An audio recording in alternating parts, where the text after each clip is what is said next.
오늘은 뉴욕대학교 스턴 경영대학원의 윤리리더십 교수이자 우리 시대의 가장 중요한 사회심리학자 중 한 명인 조너선 하이트의 최신작 더 앵시어스 제너레이션에 대해 이야기해보겠습니다. 조너선 하이트는 버지니아 대학교에서 박사 학위를 취득한 후 도덕적 동물, 바른마음, 그리고 코딩하는 아메리카와 같은 기념비적인 저서들을 통해 인간의 도덕성과 정치적 심리에 대한 깊이 있는 통찰을 제공해왔습니다. 특히 그는 복잡하고 어려운 학술적 개념을 일반 대중이 명확하게 이해하기 쉽게 설명하는 탁월한 능력으로 유명하며 다양한 정치적 스펙트럼을 넘나드는 균형 잡힌 시각으로 학계와 대중 모두로부터 깊은 존경을 받고 있습니다. 더 앵시어스 제너레이션, 즉 불안한 세대는 2024년에 출간된 조너선 하이트의 최신작으로 현재의 지지 세대와 알파 세대가 겪고 있는 전례 없는 정신건강 위기의 원인을 체계적으로 분석하고 그 해법을 제시한 역작입니다. 이 책은 1990년대 중반 이후에 태어난 세대들이 이전 세대와는 전혀 다른 환경에서 성장하면서 겪고 있는 불안, 우울, 자해, 그리고 사회적 고립 등의 심각한 문제들을 방대한 데이터와 최신 과학적 연구를 바탕으로 명쾌하게 설명합니다. 하이트는 스마트폰과 소셜미디어의 보편화, 과보호적인 양육 환경, 그리고 자유로운 놀이의 급격한 감소라는 세 가지 핵심 요인이 복합적으로 작용하여 역사상 가장 불안한 세대를 만들어냈다고 강력하게 주장합니다. 더 나아가 그는 이 절망적인 문제를 해결하기 위한 구체적이고 실행 가능한 4가지 방안을 제시하여 이 시대의 모든 학부모, 교육자, 그리고 정책 입안자들에게 실질적인 가이드를 제공합니다. 이 책은 출간 즉시 뉴욕타임스 베스트셀러에 오르며 미국을 넘어 전 세계 교육계와 정책계에 거대한 파장을 일으키고 있습니다.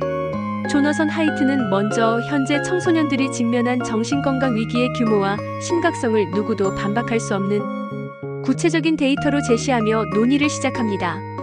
2010년 이후 미국에서 청소년 우울증 진단율은 50% 이상 증가했고 자해 행위로 병원을 찾는 경우는 무려 160%나 급증했습니다.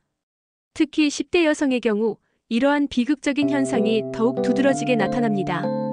이것은 단순한 통계 수치가 아니라 실제로 수백만 명의 젊은이들이 매일같이 겪고 있는 고통스러운 현실입니다. 하이트는 이러한 급격한 변화가 2010년 전후를 기점으로 폭발적으로 나타났다는 점에 주목합니다. 그 이전까지만 해도 청소년의 정신건강 관련 지표들은 비교적 안정적인 상태를 유지하고 있었습니다. 그런데 2010년대 초반부터 거의 모든 지표가 약속이라도 한 듯이 급격하게 악화되기 시작했습니다. 이는 미국만의 현상이 아닌 전 세계적인 현상으로 캐나다, 영국, 호주 그리고 스칸디나비아 국가들처럼 소위 선진국이라 불리는 많은 나라들에서도 거의 동일한 패턴이 관찰됩니다. 이러한 변화의 시기가 스마트폰의 대중화 시기와 정확히 일치한다는 것은 결코 우연이 아닙니다. 2007년 스티브 잡스가 아이폰을 세상에 처음 선보이고 2010년 인스타그램이 등장하면서 청소년들의 삶에 근본적인 변화가 일어났습니다. 하이트는 이 거대한 변화를 거대한 재배선 더 그레이트 리와이어링이라고 부릅니다. 인간의 뇌, 특히 아직 발달 과정에 있는 청소년의 뇌가 현실 세계가 아닌 디지털 환경에 맞춰 다시 배선되고 있다는 것입니다. 문제는 이러한 변화가 단순히 새로운 기술의 사용 시간이 증가했다는 것만을 의미하는 것이 아니라는 점입니다. 청소년들의 전체적인 생활 패턴, 사회적 관계를 맺는 방식, 그리고 자기 자신을 인식하는 방식이 근본적으로 달라졌습니다. 얼굴을 마주하는 면대면 상호작용은 급격히 줄어들었고 온라인에서의 끊임없는 사회적 비교는 일상이 되었습니다. 건강한 성장에 필수적인 수면 시간은 줄어들었고 야외에서 뛰어노는 활동 시간 또한 급격히 감소했습니다. 하이트는 스마트폰과 소셜미디어가 청소년의 뇌 발달에 미치는 구체적인 영향을 수많은 과학적 연구를 바탕으로 설명합니다. 청소년기는 뇌의 가소성이 가장 높은 시기로 이때 형성된 신경 연결과 습관은 거의 평생에 걸쳐 그 사람의 사고방식과 감정 조절 능력에 영향을 미칩니다. 그런데 디지털 환경은 청소년의 뇌를 지속적인 자극과 즉각적인 보상에 중독되도록 만듭니다. 소셜미디어 플랫폼들은 사용자의 관심을 최대한 오랫동안 붙잡아두도록 의도적으로 설계되어 있습니다. 무한 스크롤, 좋아요, 알림, 팔로워 수 등은 모두 뇌의 도파민 시스템을 자극하여 우리가 무의식적으로 지속적인 사용을 하도록 유도합니다. 이는 성인에게도 문제가 되지만 전두엽이 아직 완전히 발달하지 않아 충동 조절 능력이 취약한 청소년에게는 더욱 치명적입니다. 특히 여성 청소년들은 외모에 대한 극심한 사회적 비교 압박을 더 강하게 받습니다. 인스타그램이나 틱톡과 같은 플랫폼에서는 완벽하게 보정되고 편집된 이미지들이 일상의 기준이 되어버렸습니다. 이는 현실적으로 달성 불가능한 미용 기준을 만들어내고 청소년들로 하여금 자신의 신체와 외모에 대해 끊임없이 불안감을 느끼게 만듭니다. 또한 24시간 내내 365일 이어지는 사이버불링의 문제도 매우 심각하며 스마트폰의 블루라이트는 수면 호르몬인 멜라토닌 분비를 억제하여 수면의 질을 현저히 떨어뜨립니다. 하이트는 그러나 디지털 중독만이 문제가 아니라고 강조합니다. 훨씬 더 근본적인 문제는 청소년들이 현실 세계에서의 실질적인 경험을 충분히 쌓지 못하고 있다는 점입니다. 1980년대까지만 해도 아이들은 방과 후에 동네에서 자유롭게 놀았습니다. 어른들의 아무런 감독 없이 친구들과 모험을 하고 갈등을 해결하고 때로는 작은 위험을 감수하며 성장했습니다. 하지만 현재의 아이들은 고도로 구조화되고 철저히 감독받는 환경에서 자랍니다. 학교가 끝나면 각종 학원과 과외 활동으로 짜인 빼곡한 스케줄을 소화해야 합니다. 이러한 환경에서는 독립성, 문제 해결 능력, 그리고 실패로부터 회복하는 능력인 회복 탄력성 등의 중요한 사회적, 감정적 능력들이 제대로 발달할 기회를 얻지 못합니다.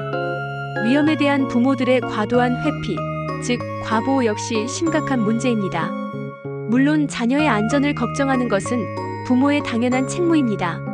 하지만 통계적으로 보면 아동 납치나 심각한 사고의 확률은 과거보다 오히려 줄어들었습니다. 그럼에도 불구하고 미디어는 극소수의 극단적인 사건들을 반복적으로 보도하여 부모들의 불안을 증폭시킵니다. 이러한 과보호는 아이들로부터 중요한 학습 기회를 빼앗습니다. 작은 실패와 좌절을 경험하고 스스로 문제를 해결해보고 위험을 평가하고 대처하는 능력을 기르는 것은 건강한 성장에 필수적입니다. 인간은 본질적으로 사회적 동물입니다. 특히 청소년기는 또래 관계를 통해 자신의 정체성을 형성하고 복잡한 사회적 기술을 학습하는 결정적인 시기입니다. 하지만 디지털 환경은 이러한 자연스러운 사회적 발달을 심각하게 방해합니다. 온라인 상호작용은 표정, 몸짓, 목소리 톤과 같은 비언어적 신호들이 제한되거나 왜곡되기 때문에 공감 능력과 사회적 인식 능력의 발달을 저해합니다. 또한 소셜미디어는 좋아요 수나 팔로워 수와 같은 정량적 지표를 통해 사회적 지위에 대한 불안을 끊임없이 증폭시킵니다. 이는 청소년들이 진정한 자아를 탐색하고 발달시키는 것을 방해하고 깊이 있는 우정을 형성하는 능력마저 저하시킵니다. 학교 환경 역시 크게 변했습니다. 지속적인 알림과 자극에 익숙해진 뇌는 책을 읽거나 복잡한 문제를 해결하는 것처럼 긴 시간 동안 깊이 있게 집중하는 것을 매우 어려워합니다. 이는 장기적으로 깊이 있는 사고 능력의 저하로 이어질 수밖에 없습니다. 하이트는 이처럼 암울한 문제점을 지적하는 데 그치지 않고 우리 사회가 나아가야 할 구체적인 해결책을 4가지 상식적인 규범으로 제시합니다. 그는 이것이 개별 가정이나 학교만의 노력으로는 해결하기 어려운 집단 행동 문제라고 규정하며 사회 전체의 협력이 반드시 필요하다고 역설합니다. 첫 번째 해결책은 고등학교 이전까지 스마트폰 없는 학교입니다. 학교라는 공간에서만큼은 스마트폰을 완전히 금지하여 아이들이 학습과 실제, 사회적 상호작용에 집중할 수 있는 환경을 만들어주는 것입니다. 두 번째는 16세 이전까지 소셜미디어 금지입니다. 뇌 발달이 완성되지 않은 시기에 특히 정신 건강에 해로운 소셜미디어의 과도한 자극으로부터 아이들을 보호하자는 것입니다. 세 번째는 과보호로부터의 독립과 자유로운 놀이의 회복입니다. 아이들에게 나이에 맞는 자유와 책임을 주고 스스로 문제를 해결하며 회복 탄력성을 기를 기회를 되돌려주자는 것입니다. 네 번째는 아이들의 독립성과 현실 경험 장려입니다. 부모들이 서로 협력하여 아이들이 스마트폰 없이도 동네에서 안전하게 놀고 교류할 수 있는 환경을 함께 만들어 나가야 합니다. 이러한 사회적 규범의 변화와 더불어 하이트는 정부와 기술기업 차원의 정책적 접근도 강력하게 요구합니다. 소셜미디어 기업들이 미성년자에게 유해한 알고리즘을 사용하지 못하도록 규제하고 미성년자들의 연령을 훨씬 더 엄격하게 확인하는 시스템을 도입해야 한다고 주장합니다.